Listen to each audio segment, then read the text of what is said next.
This is the Coach's Wife Life podcast. I'm Kristen Eargle, your host, a former TV sports reporter and fellow college football coach's wife. I'll go one-on-one with the strong women who are the backbone of college athletics and athletics of all levels. And now, Coach's Wife Life. This podcast is brought to you by Ruler of Hope. Ruler of Hope is a nonprofit that supports medically fragile children. If you'd like to make a tax-deductible donation, you can use Venmo at Ruler-Hope or online at rulerofhope.org. Hey there, I'm Kristen Eargle, and we have an exciting podcast ahead. But first, I want to talk about something we all know way too much about: moving. Just the thought of that can bring an unsettling emotion. Well, I found a team that can take that load off your plate. It's D1 Relocation. This group can do it all. They can organize your move, coordinate with a moving company, and a trusted real estate agent. They can actually vet key household partners such as schools, insurance agents, physicians in the area. They can even help set up your Wi-Fi and water. It's incredible. So I've come to know this team, which is actually founded by a coach's wife.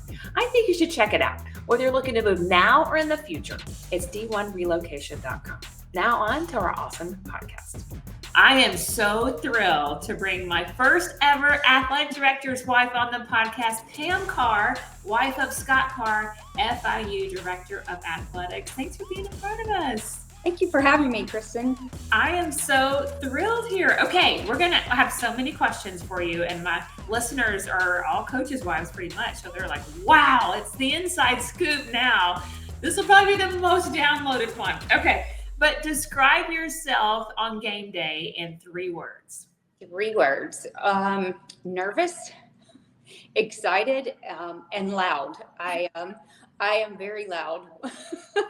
Okay, describe Scott on game day in 3 words. Very serious, focused, and very competitive.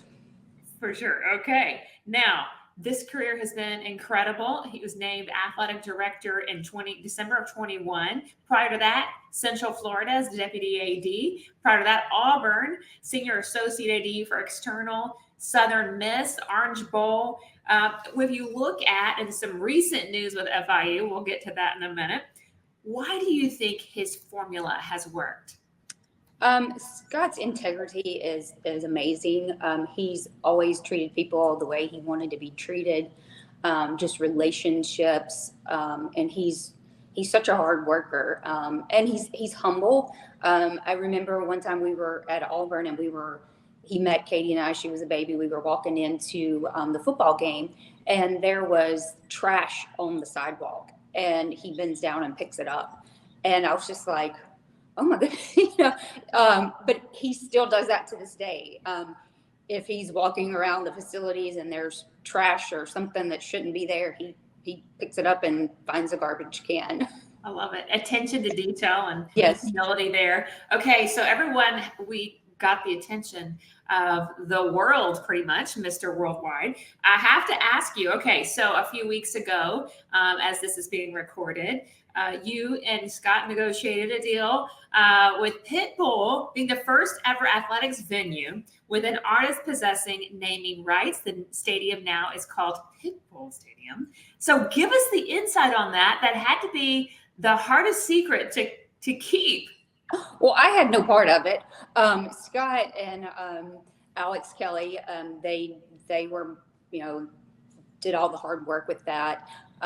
It was over a year in the works. We kept thinking, oh my gosh, how much longer? And Katie knew, and it was hard for her to keep the secret. And she kept saying, when's the press conference? When's the press conference? But it's really great. Armando is his name. He really wants to help his community. He is humble, and he's really kind, and it was a good fit. It's going to be awesome. Incredible. What was it like meeting him? A little. I don't know a good way to explain that. It was just like, oh my gosh, is this really happening? Yeah. I wasn't nervous or anything, but it was just kind of like one of those moments where, wow, that just happened. Yeah. My daughter was a little more nervous than I am, but anyway, it was great. Yes, definitely. And I'm sure her friends at school as where my kids' friends are just going like, oh my goodness, this is unreal. Yes, she did get some messages saying, "Oh my gosh!" Like, because she was there at the press conference. Okay, so tell me about you. Where did you grow up, and did you ever envision this life as an AD's wife? so I grew up in a small town, Waynesboro, Mississippi. I left Waynesboro to go to college at Southern Miss in Hattiesburg, and graduated from there with a degree in dietetics. Then did an internship. I'm a registered dietitian. Then I met Scott in Hattiesburg when he was working at Southern Miss, but we met actually at church in the singles group. And then shortly after we were married, we're like, we're not getting any younger. If we're going to have kids, let's do it now. And so we were still pregnant with Katie when he got the offer to go to Auburn. And I had envisioned that I would always live in Hattiesburg. I didn't think I would ever leave. It was only an hour from home. My sister lived in Hattiesburg. We're really close. And if you would have told me that I would end up in Miami, Florida, I would have never guessed that. But Scott and I were friends for a year, so I was able to see the hours he worked. I knew he worked hard and long hours. So we were friends for probably a year before we ever started dating. So I definitely went into this with my eyes wide open. It's not like we were married and then he started his career in athletics. And in that case, you may not really realize the hours that goes into working in college athletics. But I knew before we even dated. But I definitely didn't think I would end up in Miami, but we love it here. So it's awesome. Yeah, it's incredible stuff. So now you have one daughter. She's in high school, right? Yes, she just started her sophomore year. I can't believe it, but yeah. Flies. Yes. Yes. And what do you enjoy doing right now? So I enjoy running. That's my favorite thing to do. I do enjoy other types of exercise, but running is just, that's my thing. I like to paddleboard. I like to bike. Pretty much anything on the water is my favorite thing. Of course, I love watching sports, but I love being outside. I'm an outside person, but that's pretty much what I like. I do embroider. I don't sew. I don't think embroidering is sewing, but I do enjoy doing that as well. You're being very modest here. When you say you like to run, this is not just like a 5K that I attempted a few months ago. What kind of running do you do? I run marathons. I enjoy that more than like a half or a 5K. But I do run 5Ks and halves, but I have a goal of running a marathon in every state. So I'm not quite halfway there. So, well, I know that's another question that you might ask me later, so I won't jump ahead. Okay. All right. We'll save it for later. So, I mean, if you think about a couple of years ago, he's accomplished a dream of being an athletic director, and you're at the press conference and you're preparing, what are you going to wear? And you've made it, right? But not every day is that dream day. So what would you say some of the toughest adversity that you've been through, and what did you rely on to get through those moments? The toughest adversity that we faced in the athletic world was when we were at Auburn. They did some restructuring, and it affected Scott in a way that, it was like, this is not what I signed up for. He wasn't happy. So it was about 2 years of us praying about it, being patient, relying on our faith. We had a great small group at the time, and, they really walked with us through it. And so, it did take patience, but 2 years later, he had an opportunity to take the job at UCF. So it was a good thing. How has going through something like that, or just an experience of going through adversity, really shaped your perspective? Sometimes some of the biggest disappointments that we have end up being such a amazing blessing. And, firmly believe that God's plans are better than our plans. And I thankfully am not a worrier. That's not my nature. But my faith in God, keeps me grounded that way. So how do you stay grounded when this profession feels like highs, lows, it's up and down, it's not easily navigated? It's not like do this, and this is a direct result of that. Prayer and faith in God. I know that He has His plans for us. They're better than our plans, but also there's times that, I have to set boundaries and say, no, I can't make it to, this event tonight. In college athletics, I think we have 16 sports.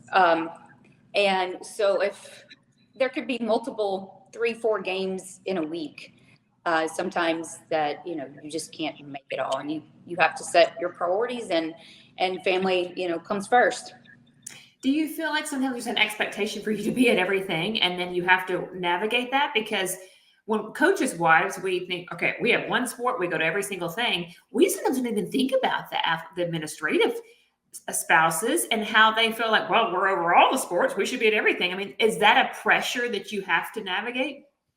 I don't think it's a pressure, mainly because I enjoy it. I might feel pressured if I didn't enjoy sports, but honestly, I would be at more things. But whenever you have an active, or active kids, and you are the one that's driving them where they need to be, you can't be at all of those things. But I try to go to at least one home event of every sport every year. That doesn't always work out, and sometimes I go to multiple. But like I said, it all depends on the family schedule and when Katie needs to be at dance or after school activities. When you look at the level of success that Scott has had in his career, there's a discipline that's paying off, that's translating to the field. What do you think that's carrying over in your lives that's really giving you guys a boost?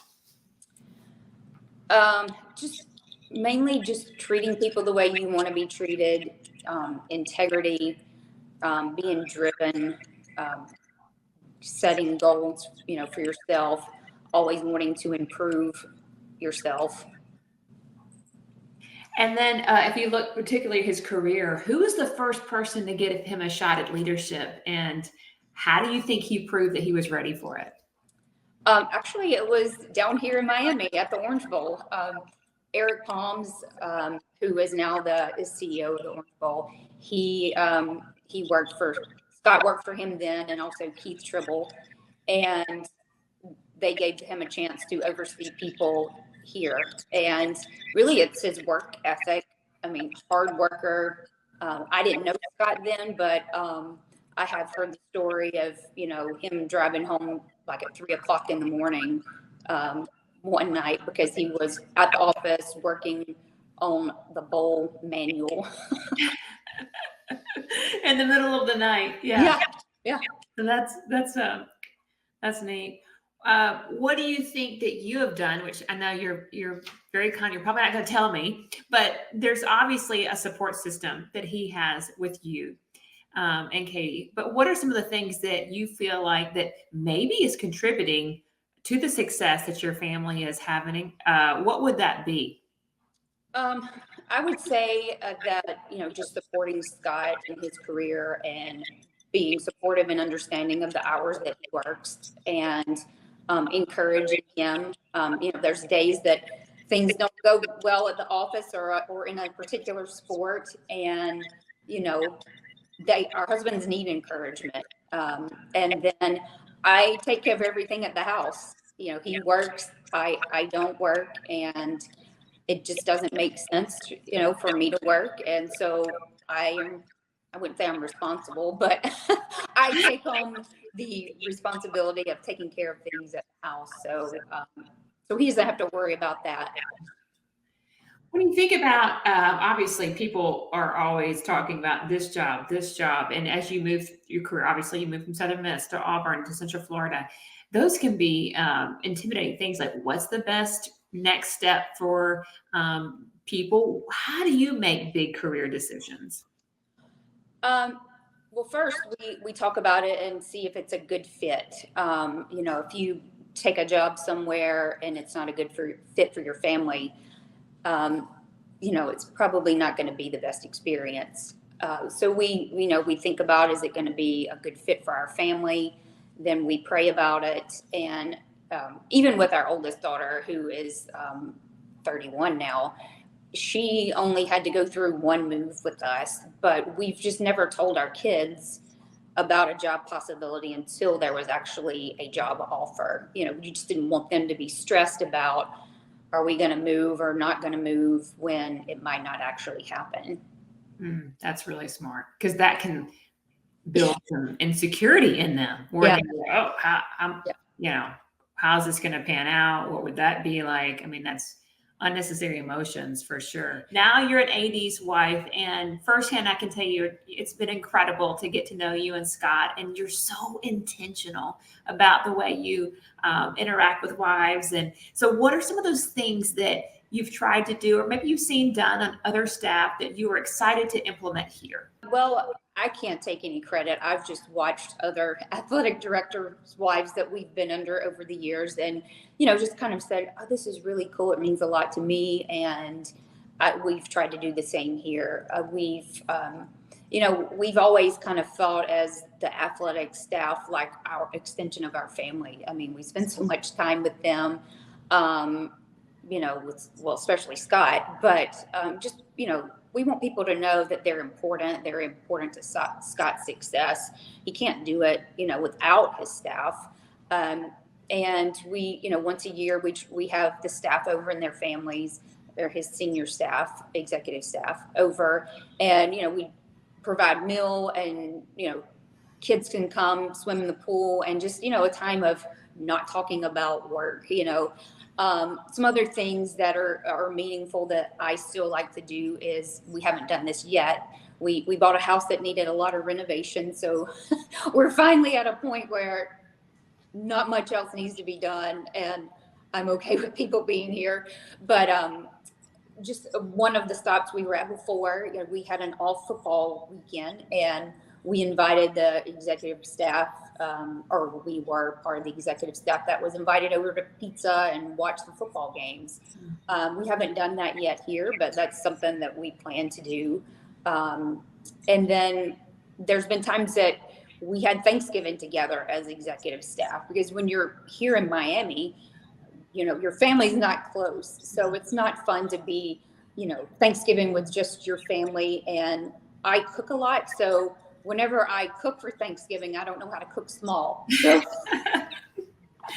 So, that's one thing Scott and I have talked about this year. Just, if we have staff that can't make it home or are going to be by themselves for Thanksgiving, they can come here and have Thanksgiving with us. Some other places that I've been, the ladies will have a ladies' night out and just go to dinner, and just some bonding time. And you've seen it at different places in terms of, most of my audience is coaches' wives. So give us a little inside scoop on helping us through this. You've seen some great examples of coaches' wives throughout the years. What do you think makes a difference for coaches' wives in helping to build culture? It's kind of the same thing, just, having the relationships. I know a lot of the coaches' wives, they kind of, the offensive line goes to the offense goes like to the offensive coordinator's house, and they have meals. You guys do that. I think that's awesome, just for the players to feel like they have family here and they're just not out here, by themselves. It's almost like an extension of, you probably think of some of them as like your kids. Right, for sure. Big brothers to my kids as well. Yes, absolutely. And it's fun because when you build those relationships, and you're not from, obviously none of us are from Miami. And when they have a good day pitching in softball, they get excited to tell the players, because, it's the only person they know in their life where, that somebody they can kind of brag to a little bit, because they're, on the same team and excited all about it. if there's a couple of things that you could also give us advice, wives across the country, in terms of a couple things we could really focus on as we navigate the coach's wife life, what would you tell us? Probably just the support for your husband and encouraging. It's the same thing. I mean, you guys are going to have days where your husband's going to come home and he's not going to be in a very good mood. And just support, listen, and just be an encouragement to them. What do you think would be surprising to people to know about being an athletic director's wife?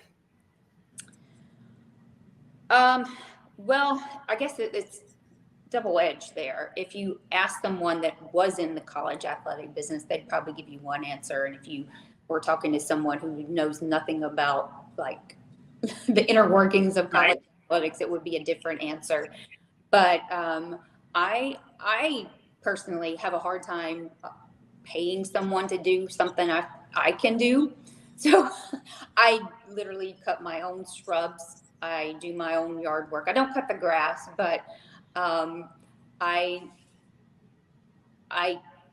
do a lot of that kind of stuff. I have a problem.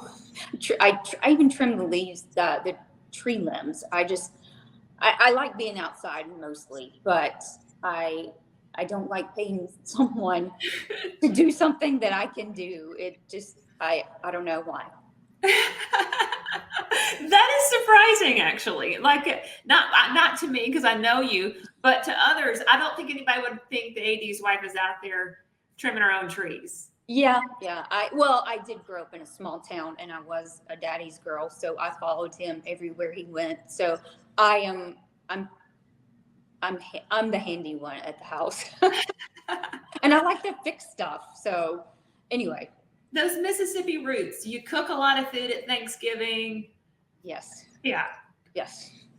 Okay. So how much of your time is devoted to developing a relationship with donors? I mean, even for us coaches wise, we probably don't know the time commitment.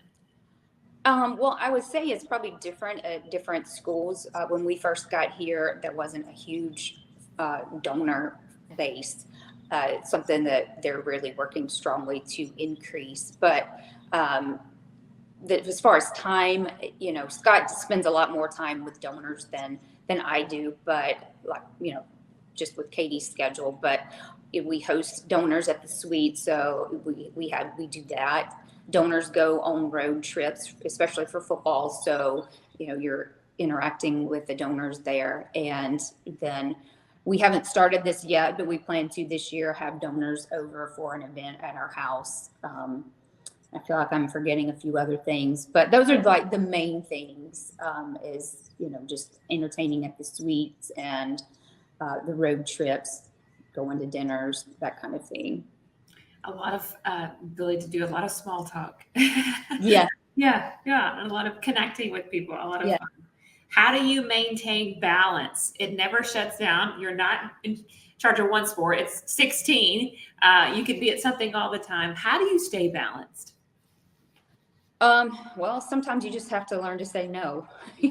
I know my limits. So if I don't think I can make it or it's going to stress me out, then I just say no. But, also, prayer, staying grounded in my faith, and having my priorities. What are some of the most rewarding aspects to you about being an AD's wife? Mostly just seeing Scott's success. It's all his hard work paying off, and the day he was named the athletic director was a really special day. Yeah, it was beautiful. And then I've gotten to go to some really cool events, some awesome football bowl games, national championship games. Met some really, cool athletes. So it's I never envisioned my life like this, but I enjoy it. It's definitely rich, isn't it? Very deep, rewarding, the impact that you're having on people, not just the student athletes, but the coaching staffs as well, and the support staff. It's incredible. Okay, rapid fire. Are you ready? I believe so. Okay, here we go. Who is the most famous person in your phone? Well, that would be Scott, because I don't know many. I mean, I know some famous people, but I definitely don't have their phone number. Here we go, Scott Carr. Okay, what's one item on your bucket list you have checked off and one still to check off? Okay, I have one that's personal and one that's sports. So growing up, I always watched the Rose Bowl parade. So I always wanted to go to the Rose Bowl. So we actually went to a national championship game at the Rose Bowl. So that one's checked off. My other one is to go to Omaha, Nebraska to the College World Series. We were at Southern Miss when our team went. Katie was 2 weeks old at the time, so I was not able to go. Oh, But that's my other bucket list for sports. Personally, a bucket list item was to run the Boston Marathon.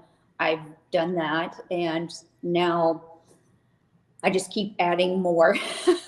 So my other goal is to run a marathon in every state. So I've got a good ways to go because I've ran multiple races in some states. So and then there's a series called the Abbott World Series where you run 6 marathons, and they're all hard to get into. And then you get a 6-star medal.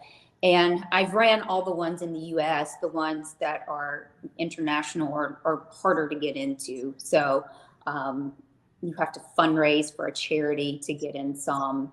One you can qualify for, but the other two, you have to raise money for a charity. So it's, or the lottery, which I've been entering the lottery for probably 6 or 7 years and still haven't, wow.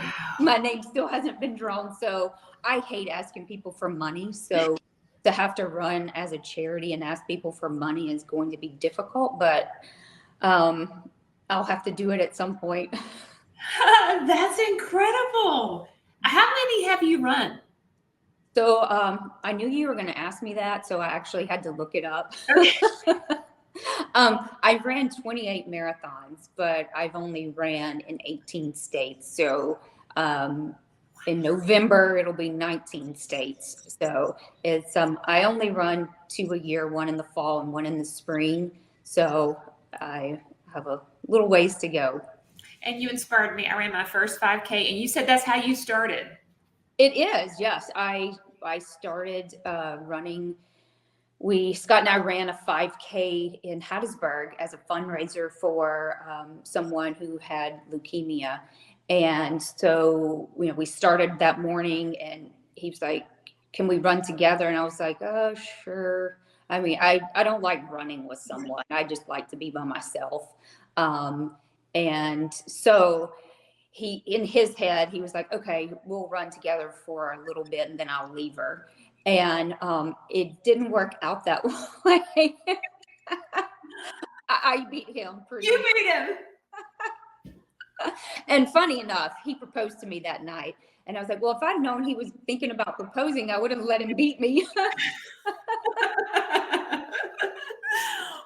what an unforgettable day. Yes. So from there, I just got hooked on the whole racing thing.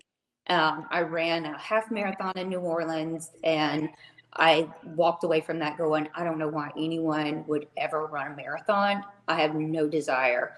And had Katie, I don't know, trying to remember how all that went. But within 2 years of, I think Katie was actually a year old whenever I ran my first marathon, full marathon. Wow. So never say never. Wow, that's impressive, because you're training when she's so young. That's impressive. Yes. Okay, who were the last 3 people you have texted? Oh goodness, let's see.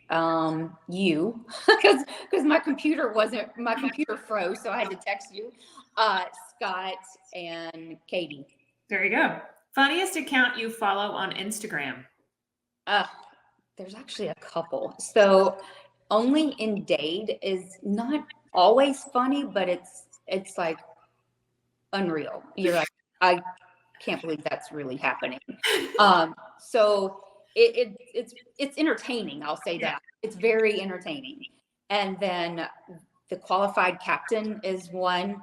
It's I think it's mainly in Hollover Inlet, so it's North Miami, but it always captures people who don't know how to drive boats or back boats into a ramp, and it's it's entertaining too. That would be fun. Okay, I need to follow these two. I don't have these. Okay, what about your life impresses your kids? Well, I wanted to ask them because I wasn't sure what they would say. Her response was that I'm a good cook. And I was like, that's all that impresses you? I thought she would say running. Right. She doesn't like running. So I asked my oldest daughter, I was like, okay, what impresses you? And she said, my commitment to healthy lifestyle and running. It's true. It's admirable. Love it. Okay. What would be your walk-up song? So Roar by Katy Perry. Fun. Thank you so much, Pam. This has been incredible. Thank you for having me, Kristen. I feel honored to be the first AD's wife. There you go. I'm definitely not the best, that's for sure, but thank you for having me. This podcast is brought to you by Ruler of Hope. Ruler of Hope is a nonprofit that supports medically fragile children. If you'd like to make a tax-deductible donation, you can use Venmo at Ruler-Hope or online at rulerofhope.org. For a replay of this episode or previous episodes, visit coacheswifelife.org and follow us on social media at Coaches Wife Life.